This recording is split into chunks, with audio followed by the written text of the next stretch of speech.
प्रच्युति पराजित पद्मरागौ बाह्यैर्महोभिरभिभूत महेन्द्र नीलौ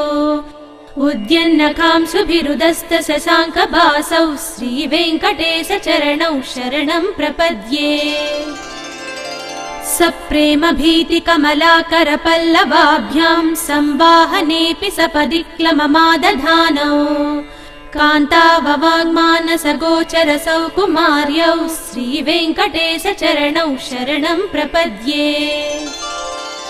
लक्ष्मी मही तदनुरूप निजानुभाव नीलादि दिव्य महिषीकर पल्लवानाम् आरुण्य संक्रमणतः किल सान्द्र रागौ श्रीवेङ्कटेश चरणौ शरणं प्रपद्ये नित्यानमद्विधि शिवादि किरीटकोटि प्रत्युक्त दीप्त नवरत्न महप्ररोहैः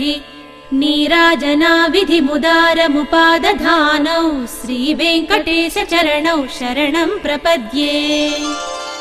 विष्णोः पदे परम इत्युदित प्रशंसौ यौ मध्ववुत्स इति भोग्यतयाप्युपात्तौ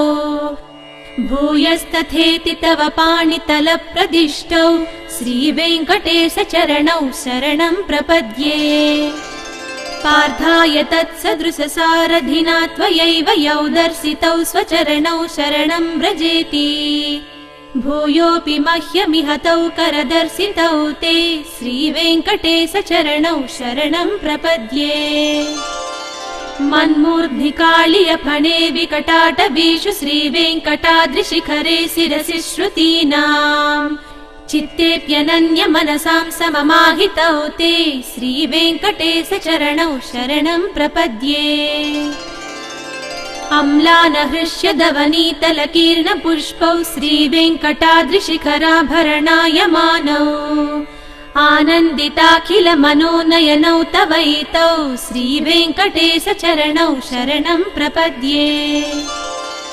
प्रायः प्रपन्न जनता प्रथमावगाह्यौ मातुस्थनाविवसिसौरमृतायमानौ प्राप्तौ परस्पर तुलामतुलान्तरौ ते श्रीवेङ्कटेश चरणौ शरणं प्रपद्ये।